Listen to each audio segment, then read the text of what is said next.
As we've said, the National Employment Authority has a great task to play at such a time when unemployment is the biggest challenge that we're dealing with in Kenya.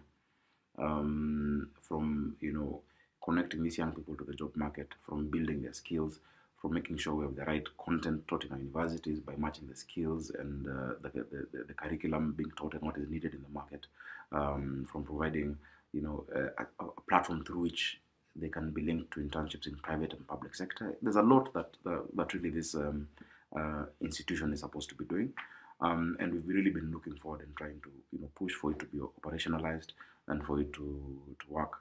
Kind of leader then that it needs is somebody who understands that vision, and because of really the need that is there in the country, we made sure that within the act we specified that the qualifications for the leadership, from the chair to the board members to the CEO or the director general. The chair is supposed to have a minimum of 7 years experience in human resource management, because they're supposed to be the vision carrier. You need somebody who can be able to inspire academia, because you're talking about the universities and the TVETs. Somebody who can also now connect to the private sector, connect to the international markets where a lot of these jobs are to be found, and create that synergy between the three. And which is why we're saying that is the kind of person we need, and we want this the CS and government to take this institution very seriously for the sake of young people. Honorable Mary Wambui is a friend. We've worked together. I think she has a lot to offer Kenyans, but in different capacity.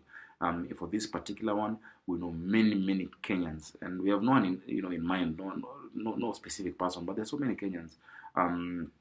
I was at the ILO meeting just the other day. The Kenyans who were at the ILO, International Labour Organization, in the ministry, who are HR professionals, who fit the bill, described in the law, and who can actually give this institution the kind of vision and impetus it needs, because it's been lagging behind. We must put our money where our mouth is when it comes to issues of youth unemployment. The biggest threat to our young people today is millions of them who are disillusioned, disengaged, and not employed, and that is where our focus must be.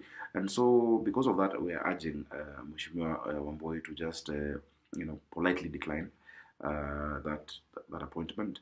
And because she also cares about our young people, and she wants to see an institution that will be able to provide for them, whether they're in whichever part of the country, to actually let it be taken up by somebody who, first of all, qualifies based on the description in the law, and also who can be able to move it forward. However, even as that is going on, we have instructed our lawyers to actually go to quash this, because it's just an infringement of those provisions of the law. We will also deal with it in the House and the Senate. I chair the Committee of Labour and the Young Parliamentarians Association, as well as the National Assembly. We'll have to deal with that.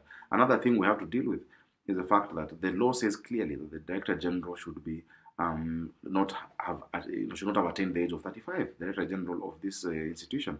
Yet there has not been a substantive filling of that position, and we hear they want to bring amendments again through the same ministry. They want to bring amendments to remove that provision, so that the Director General does not have to be a youth. We cannot allow this. I think we've had enough. Young people in this country are tired. We cannot continue paying lip service to the youth of this country. I think young people have shown that they're qualified, that they can actually hold positions of leadership. The same Mheshimiwa Mary, when I was 26, I was a chairman of the party. The entire party, when we were with her.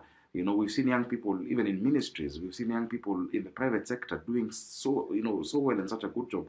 So it cannot be that young people are only important during campaigns, and then when it comes to all these positions, then we say that they don't qualify, or they have they don't have the right character, they don't have experience. I think that should not be accepted or tolerated for one more day by the young people of this country.